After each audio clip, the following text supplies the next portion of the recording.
Mini Matters, a miniature painting podcast. I thought it'd be useful to have a bonus discussion, guys, as the night is young, about the 40, about the 40k supply drops, or sorry, the Games Workshop supply drops that dropped quite literally on Thursday of last week. Have you guys seen this?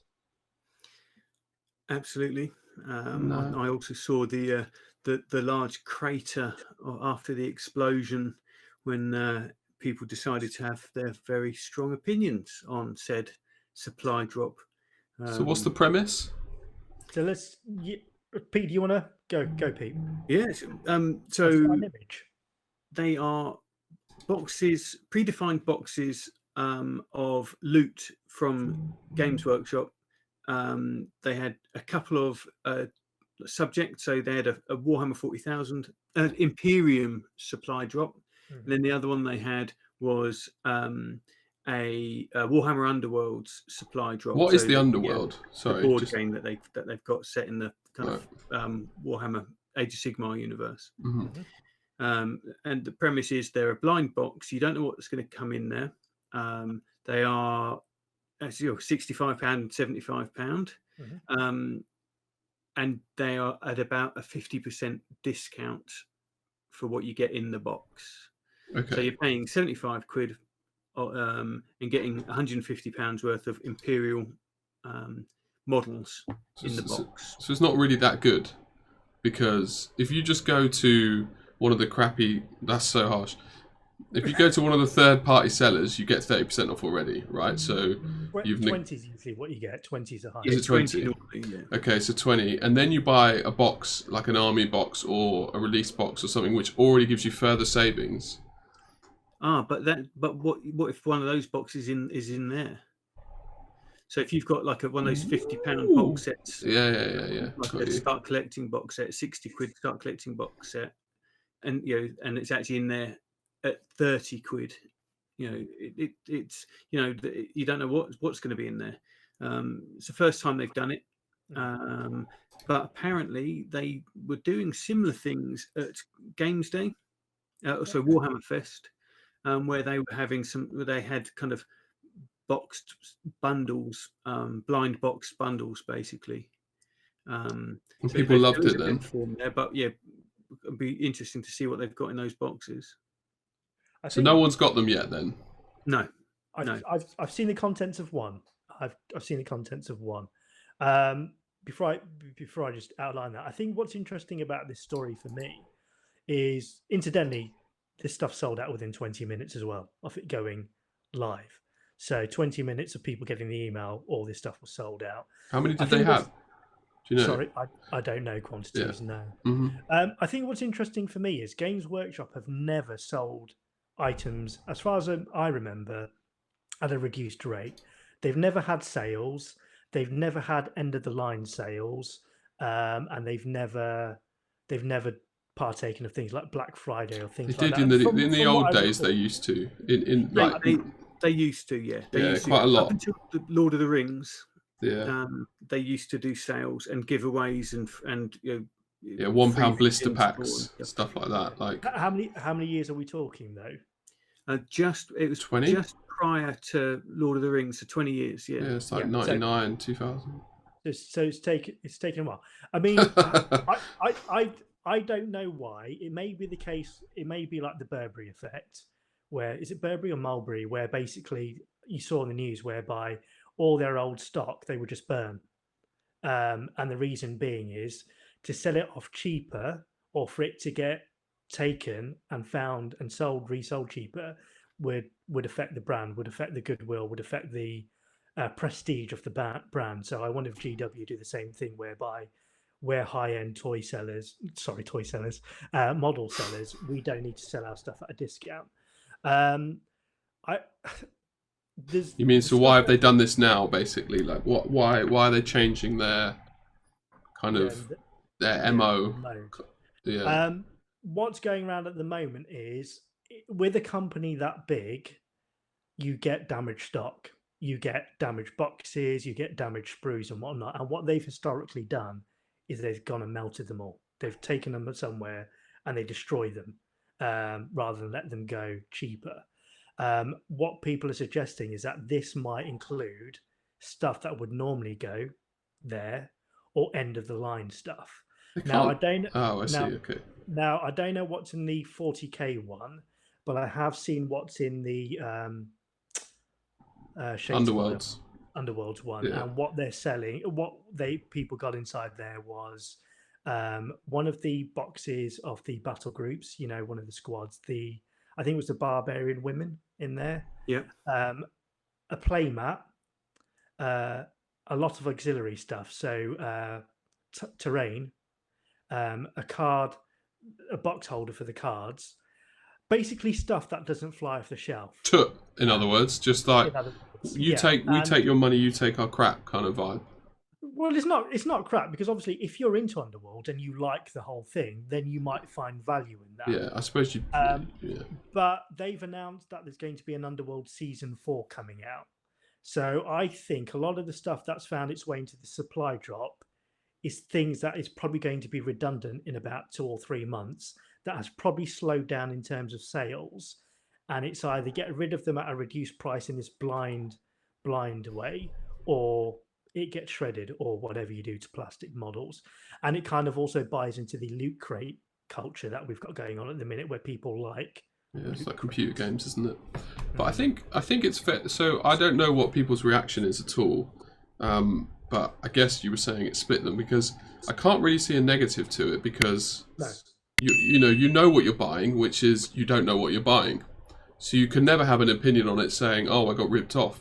If the RRP of the items you're buying, if it is 50%, why would you expect anything other? And it makes sense for Games Workshop as a marketing ploy to shift not old stock, but yeah, stuff that isn't selling. I mean, the only alternative that I could see would be Games Workshop saying, okay, we have reduced, this is now old, 50% off this stuff.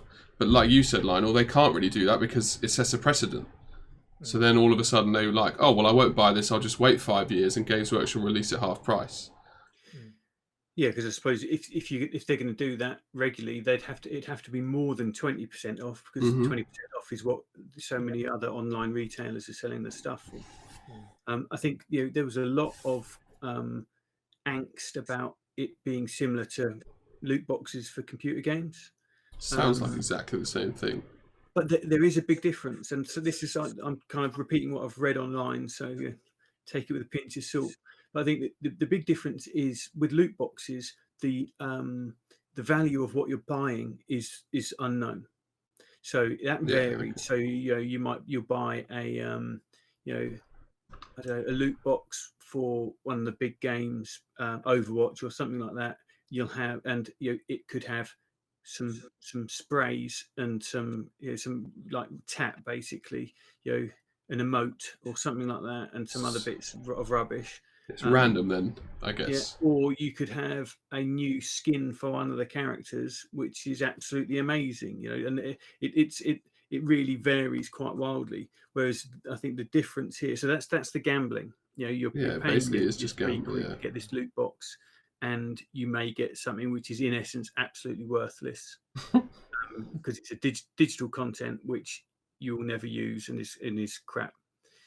Or it could be something which is digital content, but it's something which you will absolutely love because it was something unique. Yeah, it's just luck, though, isn't it? Because obviously artificial rarity as well in the computer games. Whereas with the Games Workshop boxes, you're paying your 65 quid for your Warhammer Underworlds box and getting £130 worth of stuff. I think, like Lionel said, if you're well into your Underworlds, or you're getting into your Underworlds, and you think, wow, this is amazing, and you go, oh, let's get 130 quid's worth of stuff, and you get a playmat, you get possibly those maybe even like the card sleeves or whatever it might be. That to painters seems like tap, but if you're really into Warhammer Underworld, the gaming side of it, then that might be really great for you. Yeah, it's like a starter set, isn't it? But you just don't know. And I hadn't seen the contents of the box, Lionel, so I had no idea what was in there. I thought it was still unknown. But And to be fair to the guy, he did a price up. He did a price up, and Yeah. it is the value they said it would be, and it is a saving you've said it will be. They've said it will be. So Yeah, so 50%. So they're not. There's. So why are people annoyed then? people love to get annoyed. It's the loot box thing as well. People seem to be, when the stuff I was reading online, people were getting really angry about Just the about concept. that concept. It's Yeah. setting a precedent for loot boxes Mhm. in the miniatures industry, despite other people saying, "Well, Warlord Games have been doing it for years," or Yeah, loads of people have various been doing it, the other sort of big, Nottingham Derby belt kind of lead belt companies in the UK have been doing it for a while, apparently. But I've not had any experience of that myself. I mean, with those sorts of things, though, it's like if you don't like it, don't buy it. Yeah. Don't Yeah. drop your £75 for it. And clearly, people want it because it's sold out in 20 minutes. So Yeah.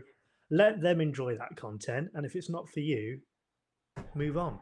That's how I feel about it as well. It's like, why are people getting angry about other people buying some stuff?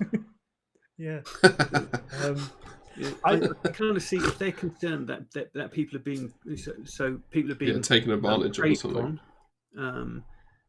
I just don't agree that that's what's happening. I guess so. Maybe it seems really like Well, there's no mis-selling, is it? It says in there, you don't know what you're going to get, but it's going to be themed to a certain genre. So they're not misleading you. It's pretty obvious. Although I've not seen the Imperium one, I'm going to hazard a guess that with Indomitus coming out, I personally think it'll be all the Dark Imperium sprues. So no fear, the old sets. So the First Strike set, the No Fear set, which was retailing at 55, all the stuff that came before Indomitus, because obviously we've got a new selection out now, and Dark Imperium. I suspect, I don't know, it's just an educated guess, it'll be that kind of content. But if you imagine if it had some of those Dark Imperium sprues in, the ones with models that you can't get anywhere else, like the Captain in Gravis armor, or the Ancient with the standard bearer, Or ironically, you can get it on eBay for very inflated prices. So if well, that's the other thing, isn't it? Yeah. So if you're getting it for 50% off. Well, I suppose that's the gamble, though. That I suppose is why people are maybe annoyed, because it is preying on a little bit that people are hopeful. The fact that we're like, if there's a 10% chance, I'm just going to buy it because I've got all that stuff, but I really need that, and I like the excitement of. Yeah. So that but exactly what you say. If you get annoyed, don't buy it. But if that is what people are annoyed about, potentially, obviously I don't know, then I can understand it a little bit more, because it's you're exploiting people, because some people might have a disposition, especially someone coming from where I've come with all this money I've spent. Like, I can understand a little bit about addictions and where Games Workshop might be trying to. The thing is, I don't know if that's the case. But no. And the thing is, you could almost argue that any marketing is. I mean, I would creating an artificial kind of need. No one needs plastic figures. Yeah, except for us three. It's all about tapping into people's psyche. Yeah. And then kind of creating a demand, and then supplying if plastic crack. If those in retail throughout, in general, just sold you what you needed. It would be. I mean, retail's struggling now, but they would have struggled a long time ago. If they went, no, actually, you don't need that Marks and Spencer's prawn sandwich when you can get it half the price from Sainsbury's. Yeah. But you'd have a lot more sandwich from Aldi. Yeah. The thing is, retailers did exist before that, and they were healthy. I think what would happen is you'd have a lot less profitable companies, and as a consequence, more of them wouldn't survive. But also, like Amazon making however many billions of profit a year, I basically that's a whole other political conversation, I guess, that's nothing to do with what we're talking about. Closing thoughts?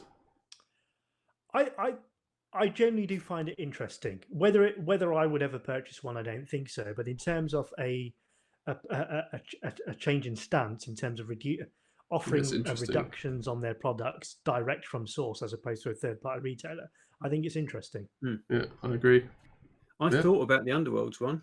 Oh, really? Yeah, thought about it and then decided against it because literally, last month after picking up, the Indomitus box, and also the old Camelot Big Child Creatives Kickstarter.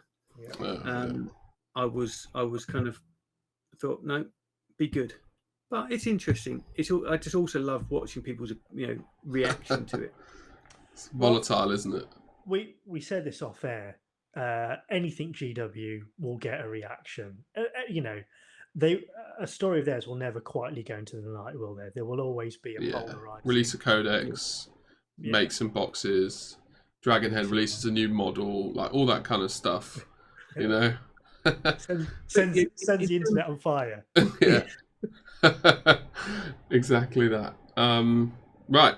I enjoyed that, and I am very curious to see where it goes.